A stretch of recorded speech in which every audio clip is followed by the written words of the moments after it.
اهلا وسهلا بك يا الريبورتاج مع جريدة الجديد. هل لكم ان تعطينا نظره على الديوان الوطني للاراضي الفلاحيه؟ شكرا، نشكركم على الحصه هذه وهذا يدل على الاهتمام. كل الهيئه هو مؤسسه عموميه ذات طابع صناعي وتجاري ويتمتع بالشخصيه المعنويه ويخضع في تسيير للسيد وزير الفلاحه. هذه الحاجه الاولى. انشئ بموجب المرسوم التنفيذي 09/339 المؤرخ ب 22/10/2009. هذا المرسوم معدل ومتمم للمرسوم التنفيذي 96/87 المؤرخ ب 24/2/1996. يعني الديوان الوطني هو كفكره، أن فكره الانشاء كان في 1996، والتجسيد تاع التجسيد الفعلي تاع المزاوله تاع العمل تاعو بدا في النهايه تاع 2010 بدايه 2011. هذه. 2. المهام المنوطه بالديوان. الديوان هو مؤسسه في يد الدوله، أداة الدولة، مكلف بتنفيذ السياسة العقارية الفلاحية للدولة، وكذا التنظيم العقاري، تحويل حقوق الانتفاع اللي كانت عقود ممنوحة في إطار القانون 87/19 إلى حقوق امتياز. كذلك ممارسة حق الشفعة لحساب الدولة في التحولات العقارية. أي تصرف على العقار الفلاحي الديوان عنده حق الشفعة، أنه يمارس حق الشفعة لفائدة الدولة. والرقابة على التحويلات العقارية. التحويلات العقارية ما يخفاكمش أن العقار الفلاحي فيه تحويلات عقارية، فيه ورثة، انتقال حق الامتياز للورثة، فيه تنازل، فيه أمور تاع شراكة، فيه أمور كثير أن تمس العقار الفلاحي. الديوان دائما هو الهيئة المكلفة بالتحويلات العقارية. هذه أهم النقاط يعني تاع المهام تاع الديوان. البلديات يشتكون من قله انعدام الوعاء العقاري لغرس المشاريع الانمائيه. لك من اين من المشروع اللي يجي يحطوا يقول لك ان دائره بين المستثمرات الفلاحيه والاراضي الفلاحيه، كيف يتم اقتطاع هذه الاراضي من اجل المنفعه العموميه؟ وي. هو الاقتطاعات كما هو معروف عندها قوانين تضبطها، وإحنا الدولة الجزائرية من أجل السعي للحفاظ على العقار الفلاحي الذي عرف استنزاف كبير للأراضي الفلاحية الخصبة ولا متوسطة الخصوبة، وخاصة الأراضي المحيطة بالنسيج العمراني للمدن وللبلديات وللمحيطات الحضرية. أنه بعدها الدولة الجزائرية في 2018 صدرت التعليم رقم 3 تاع السيد رئيس الحكومة رقم 3 مؤرخة في 27 ماي 2018. هذه تعليمة يحظر المساس بالأراضي الفلاحية، يعني أنه منعت المساس بالأراضي الفلاحية، وأي مساس بالأراضي من أجل غرس المشاريع يخضع لإلغاء التصنيف لهذه الأرض الفلاحية من طرف مجلس الوزراء. كذلك المادة 15 من القانون السادس 16/08 أنه تنص على الشيء هذا، تقول لك بلي أي أرض مصنفة فلاحيا يخضع إلغاء التصنيف تاعها إلا بمرسوم من عند مجلس الوزراء. هذه حاليا.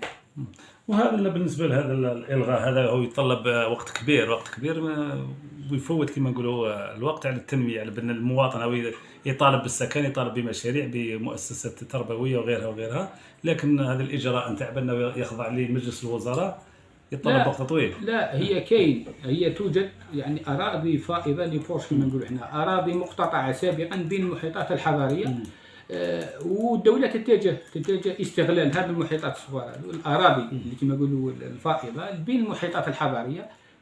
الأراضي بين المحيطات الحضرية يجب أنه السلطات الاستغلال تاعها يكون استغلال أمثل لها.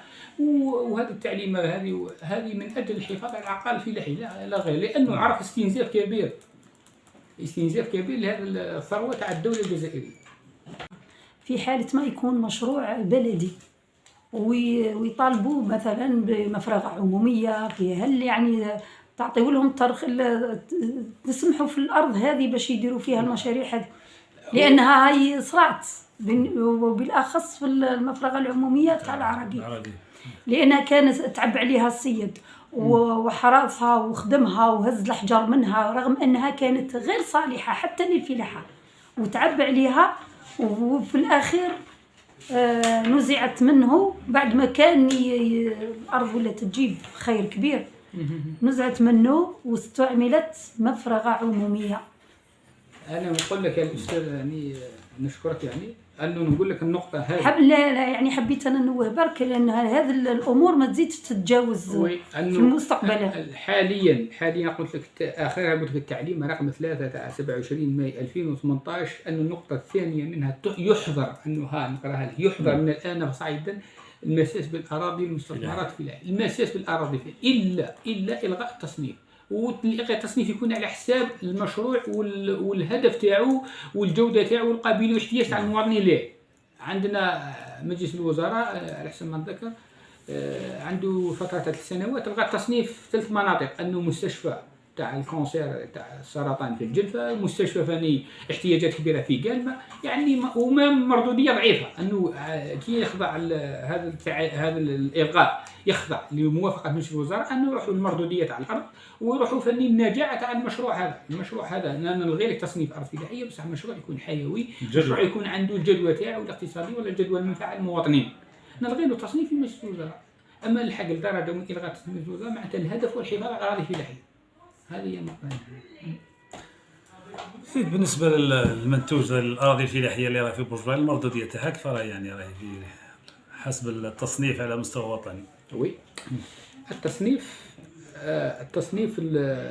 للأراضي الفلاحية احنا على مستوى ولاية البرج انه في ما يخفاكمش في 2012 نهاية 2012 كانت دراسة تاع المكتب الوطني للتنمية بنيدان المكتب الوطني للتنمية الفلاحية، أنه دارنا دراسة في ولاية البرج، أنه صنفنا ولاية برج وعريج المنطقة دال منطقة 4 كما نقول المنطقة دال المردودية تاعها ضعيفة شوية، وأنه أغلبية أراضيها تتميز بالجفاف. هذه المنطقة دال الإنتاج ضعيف، السقي ضعيف فيها، والإتاوة السنوية تاعها هي 80 دينار للهكتار لأن المردودية ضعيفة. وبعد هذه الدراسة أنه خرج قرار لجنة ولائية المكلفة بالتصنيف في 2013 أنه صادقت اللجنة الولائية صادقت على هذه الدراسة تاع البنيدان وصنفتها في المنطقة دال حاليا، وإن كان حاليا يعني مع الوزارة الوصية ومع مصالح الولاية ممكن يكون فيها مراجعة، لأن كاين مناطق في الولاية يعني تستهل منطقة السي كما نقولوا زون 3 كما نقولوا كاين تصنيف 4 مناطق ما يخفاكمش، أن منطقة كما الجهة الشمالية كما مجانا كما مناطق يعني خليل راس الواد كاين مناطق تستهل تصنيف سي المردودية تاعها أكبر، وفن يكون عدل بين أصحاب الامتياز أنه كل واحد يدي التصنيف على المنطقة الخاصة به، لأنه ما نهزش أنا منطقة كما الشانية ولا كما الحمادية نصنفها كما مجانا ولا عين سلطان. هذه الأراضي الملك الخاص، وبما أنهم توسع البناء الريفي في إطار موسع كثيف يعني، هل ترى عندكم حين تخلقوا كما نقولوا أمر استثنائي على أساس أنكم توعوا الناس على أساس باش ما يبنيوش في الأراضي اللي هي خصبة، بما أنه مثلا يتقدم واحد من يتقدم بطلب البناء الريفي ويستفاد من بناء الريفي، يروح يدير المهم يبني برك دار، رغم انه عنده الارض كما نقولوا اللي يقدر يدير فيها اللي ماهيش خصبه، حتى نكتسب فايده ليه وتبقى الارض على حالها. اولا بالنسبه للاراضي الفلاحيه، لان رانا نشوفوا باللي الريف اليوم ما اصبحش ريف، اصبح مدينه على حسب ما رانا نشوف. الاراضي الفلاحيه هو يقول كما قلت لك المنشور الوزاري 558 هو يقول لك الاراضي الفلاحيه تدخل فيها الخواص او الاراضي التابعه للدوله، الاراضي الخاصه بالدوله، يعني كل الاراضي الفلاحيه ما كاينه لجنه ولائيه يعني تما حتى ملكه خاص ما عندوش حق باش يتصرف ارض مصنفه فلاحيا. اي ارض مصنفه فلاحيا لابد تخضع الى الغاء التصنيف. اي ارض ما الارض تاعك وراهي فلاحيا البناء فيها حاليا بناء السكنات راهي مجمده تجميد وليس منع، تجميد الى غايه الفصل في الطلبات كثيره وبعدين يعاودوا يفتحوا، يعني هو تجميد فقط للسكنات حاليا على الاراضي الفلاحيه. ما مرخص بناء ما تكونش على ارض فلاحيه بنايه سكنيه، حاليا مجمده تجميد فقط. هذه بالنسبه للمستثمرات الفلاحيه احنا ذكرنا نلاحظوا بان مادام راهي كما نقولوا استغلال جماعي، هناك نقولوا من ينشط في الجانب الفلاحي، وهناك من نقولوا كما قلت بلا انه يكري في الاراضي. ونلاحظوا حتى ان في المستثمرات كاين الناس اللي بناو حتى منازل في وسط المستثمرات. هي كما نقولوا على المستودعات لتربيه الدواجن وتربيتها اللي كنقولوا مراهي تدخل في اطار فلاحي.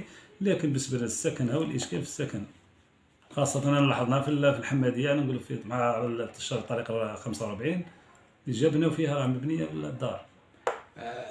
شوف انا نقول لك، هو احنا في عمليه التحيين تاع الملفات وعمليه منح حق الامتياز، انه عندنا تصريح بالاملاك السطحيه، انه اي فلاح اي مستثمر تقدم لنا عنده بطاقه تاع التصريح تاع الاملاك تاعو، بما فيها حتى المحلات المباني السكنيه، انه مصرح لنا بها، انه اللي مصرح بها الفلاح وديكلاراها لنا راهي مذكوره في العقد الامتياز تاعو. احنا نحاسبوه على حساب الاملاك المصرح بها في العقد تاعو، لا عاد مذكوره في العقد تاعو، راهي قديمه تبنات في اطار قانون قبل الامتياز، هذيك ما تعنيناش مذكوره. اما بعد الامتياز تخضع للرقابه والشروط تاع القانون. آلية الرقابه اللي الأراضي. المساحه الاجماليه للاراضي التابعه للملك الخاص للدوله هي حاليا تتجاوز 52,000 هكتار، بما فيها 5,900 هكتار مزارع نموذجيه. عندنا 3 مزارع نموذجيه على مستوى ولاية البرج فيها 5,900 هكتار، والباقي هي أراضي تابعة مستثمرات فلاحية جماعية أو فردية مستغلة في إطار القانون 10/3 المؤرخ في 15/8/2010 المحدد لشروط وكيفيات استغلال أراضي فيها تابعة للملك الخاص بالدولة. هذا من جهة. آليات الرقابة، هذه آليات الرقابة أنه ما يخفالكمش بأن كما قلنا سابقا الاستنزاف للعقار الفلاحي وكذا بعض التجاوزات والإخلالات من أصحاب الامتياز، أنه جاءت رسالة قانونية كثيرة أنه تصب في سياق الرقابة على الأراضي الفلاحية. عندنا المادة 134 من القانون 90/30 المؤرخ في 1/12/1990 المتضمن الأملاك الوطنية، يلزم أملاك الدولة في إطار اختصاصها بتفعيل الرقابة وممارستها الدائمة على استعمال كل الأملاك الوطنية الخاصة أو العامة تابعة للدولة. هذه المادة قانونية صريحة عن أملاك الدولة. 2 بالنسبة للمدراء المصالح الفلاحية أو محافظي الغابات، هذا مدير المصالح الفلاحية أنه عنده الصفة تاع تمثيل الوزير، لأنه تفويض من الوزير أنه هو وزير الفلاحة على مستوى الولاية. ما يخفيكم عنده المنشور الوزاري رقم 558 المؤرخ في 3/9/2014 الذي يخص بالتحديد مدير المصالح الفلاحية بالسعي مع كل الشركاء للحفاظ على الأراضي الفلاحية، نسميه بالاسم تاعو، لأنه مدير المصالح الفلاحية عندما يكون إخلال أو تجاوز يمس الأراضي الفلاحية لابد أنه في إطار الصلاحية تاعو أنه يدير التقرير تاعو يرسل للسيد الوالي والسيد الوزير المكلف بالفلاحة في إطار الحفاظ على الأراضي الفلاحية. يعني يقول لك حتى يعطي له الصلاحية أنه يرفع حتى اللجوء إلى الجهات القضائية من أجل السعي على الحفاظ على العقار الفلاحي. هذا 2 بالنسبة للمدير المصالح الفلاحية. بعدين نروحوا للقانون 16/08 لا سيما المادة 87 منه التي تجرم حتى اللي تعدى على العقار الفلاحي أنه حتى العقوبة تصل حتى للحبس والغرامة، الحبس حتى 5 سنوات والغرامة المالية حسب القيمة تاعها. كذلك القانون 10/3 المادة 28/29 هو هذا القانون هذا قلنا تاع الامتياز الفلاحي اللي يخص شروط وكيف استغلال العقار الفلاحي التابع للملك الخاص للدولة. أنه المادة 28 منه يقول لك في أي وجود أي تجاوز من أصحاب الامتياز أعضاء المستثمرات، الديوان الوطني للأراضي الفلاحية راح يقوم بمعاينة ميدانية ثم يستصدر أمر مع السيد رئيس المحكمة، يعطينا أمر باه نعين محضر قضائي، المحضر القضائي يثبت الإخلال. بعد ما يثبت الإخلال مصالحي الديوان الوطني للأراضي الفلاحية تقوم بإعذار المعني لرفع تجاوزات في ظرف 15 إلى 20 يوم. بعد المعاينة الثانية تاع مصالحي ما كانش رفع تجاوزات أنا حنطلب الفسخ، أنه نلحق حتى لدرجة فسخ الإداني لأصحاب الإخلال بالواجبات اللي تعدوا على العقار الفلاحي. والتعدي هو يتمثل في تأجر من الباطن، أنه واحد يكرر الأرض تاعو، البناء بدون رخصة، بناء الفوضوي، أو كما يقولوا تحويل وجهة الفلاحية للأراضي، ممكن يستغل العقار تاع المستثمرة